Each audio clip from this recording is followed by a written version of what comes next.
Se libérer du moi toxique. Pourquoi est-il si difficile de se libérer de la culpabilité et de la honte est un ouvrage de Marie-Estelle Dupont, psychologue clinicienne et psychothérapeute. Le livre aborde les thèmes de la culpabilité et de la honte, et explore comment ces émotions peuvent devenir toxiques et entraver notre développement personnel et notre bien-être.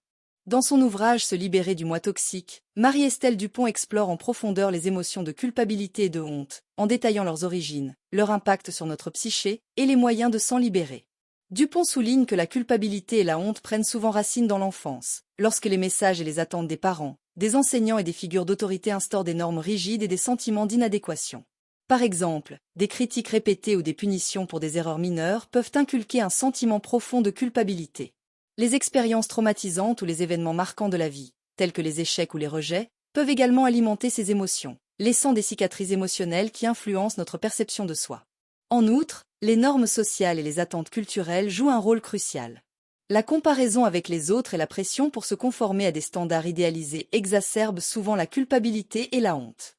Par exemple, ne pas correspondre aux idéaux de succès ou de beauté véhiculés par la société peut conduire à une honte toxique. Marie-Estelle Dupont explique que la culpabilité se manifeste souvent comme une réponse disproportionnée à des erreurs ou des transgressions. Une personne peut ressentir une culpabilité intense même pour des fautes mineures ou des situations hors de son contrôle, ce qui peut entraîner une autocritique sévère et une tendance à l'autopunition. La honte, contrairement à la culpabilité qui porte sur les actions, porte sur l'identité. Une personne ressent de la honte lorsqu'elle se perçoit comme foncièrement défectueuse ou indigne, ce qui peut mener à une faible estime de soi, à l'isolement social et à des comportements d'évitement.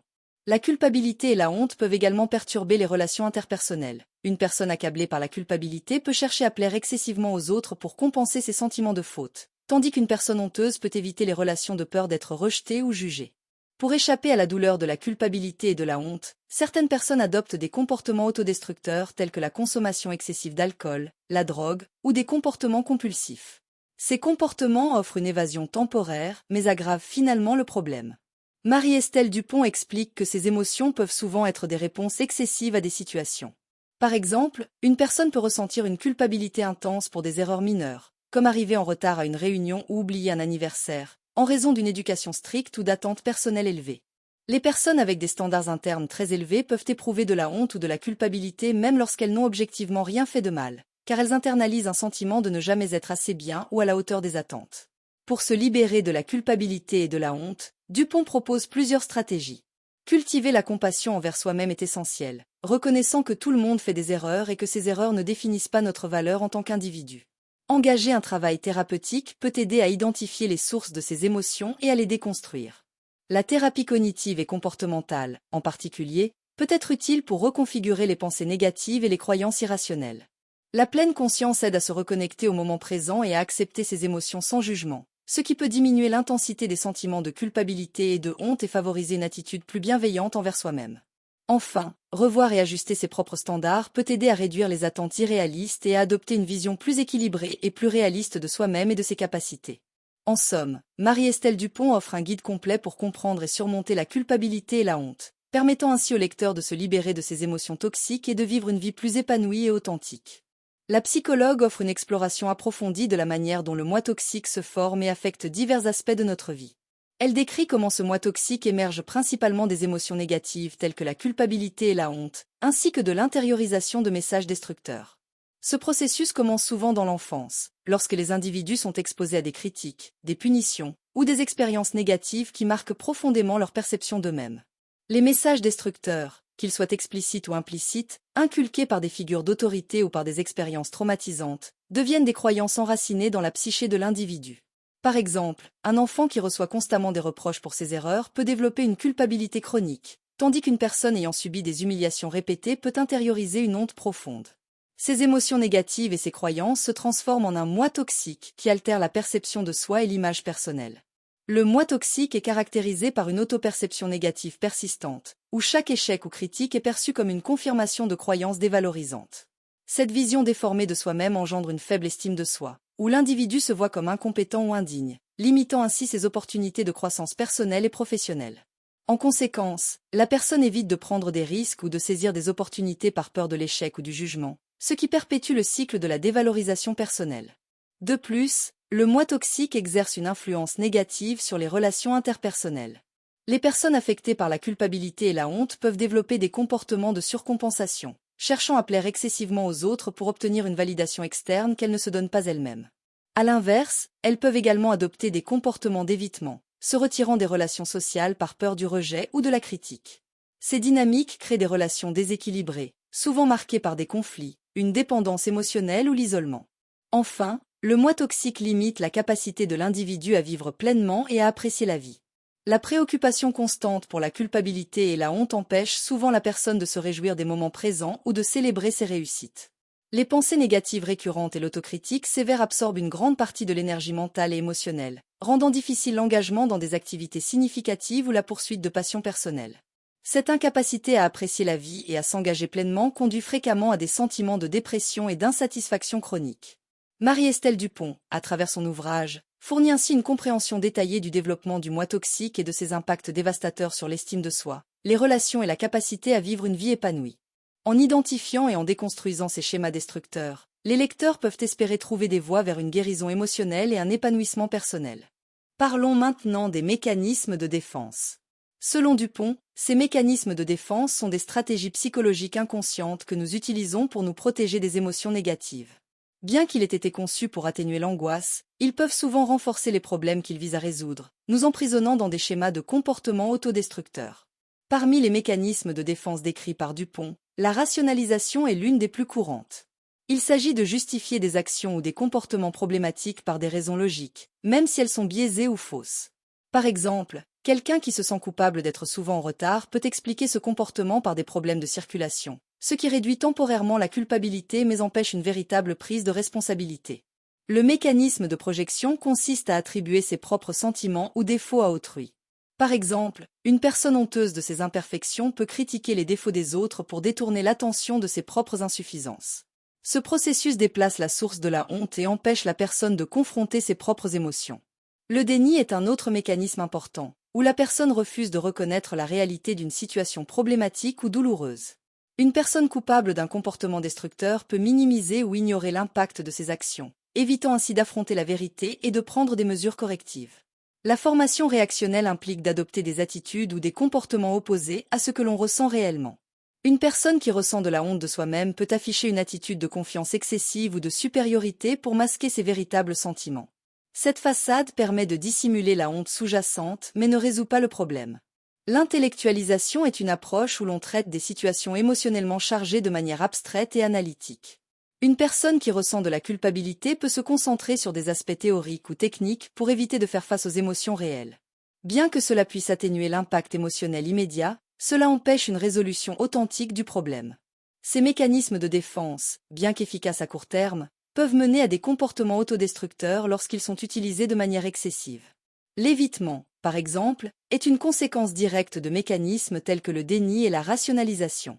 En évitant de confronter ses erreurs ou ses responsabilités, une personne peut développer des habitudes d'évitement, comme la procrastination ou la fuite des situations stressantes, ce qui empêche la résolution réelle des problèmes. Certains individus adoptent des comportements compulsifs pour échapper à la culpabilité ou à la honte, tels que la suralimentation, l'alcoolisme ou la dépendance aux drogues. Ces comportements offrent une évasion temporaire mais aggravent les problèmes sous-jacents et ont des effets secondaires nuisibles.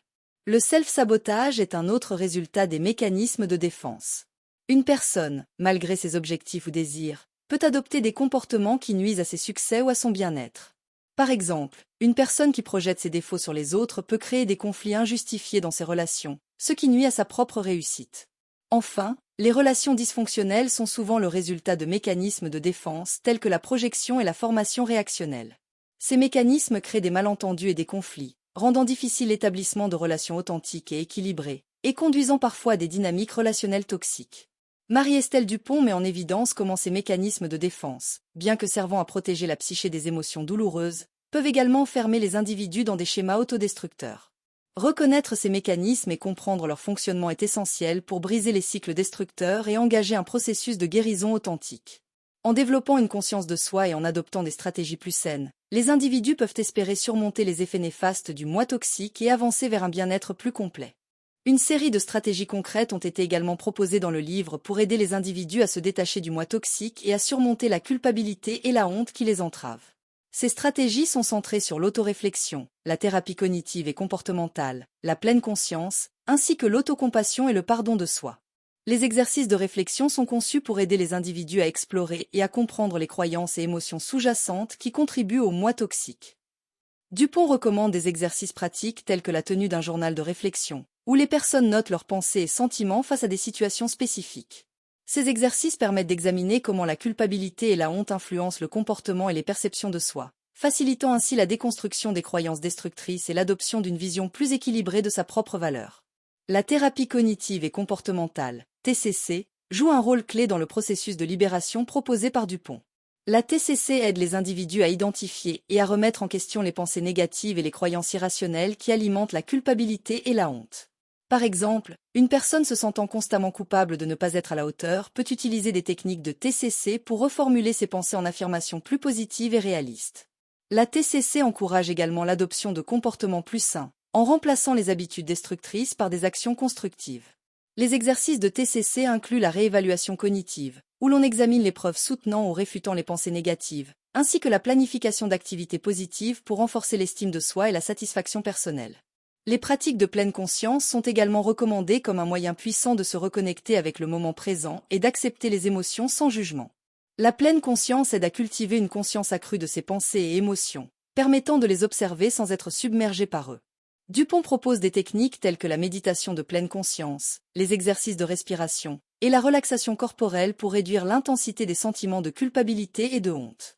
En développant une attitude de pleine acceptation, les personnes peuvent apprendre à se détacher des schémas de pensée négatifs et à aborder leurs émotions avec plus de compassion et de sérénité.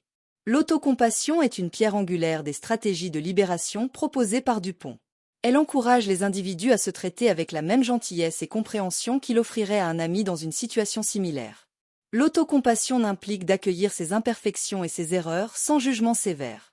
En se montrant bienveillant envers soi-même, on peut atténuer les effets nocifs de la culpabilité et de la honte et favoriser un sentiment de dignité personnelle. Le pardon de soi est également crucial dans le processus de guérison. Dupont explique que le pardon de soi implique d'accepter et de comprendre ses erreurs passées sans se laisser définir par elles. Cela nécessite de reconnaître ses erreurs, d'en tirer des leçons, et de se libérer de la charge émotionnelle associée. En adoptant une perspective plus douce et compréhensive, les individus peuvent avancer avec une plus grande légèreté et un sens renouvelé de leurs propres valeurs, se libérant ainsi de la culpabilité persistante. En intégrant ces stratégies dans leur vie quotidienne, les individus peuvent déconstruire les schémas de pensée autodestructeurs, développer une attitude plus bienveillante envers eux-mêmes, et avancer vers une guérison authentique. Les techniques proposées par Dupont offrent des outils pratiques pour surmonter la culpabilité et la honte et embrasser une vie plus épanouissante et équilibrée. Si vous avez trouvé cette exploration du moi toxique et des stratégies pour s'en libérer utile, nous vous encourageons vivement à vous abonner à notre chaîne pour ne manquer aucune de nos prochaines vidéos sur le bien-être et le développement personnel. Votre soutien est précieux pour nous permettre de continuer à créer du contenu qui peut faire une réelle différence dans la vie des gens.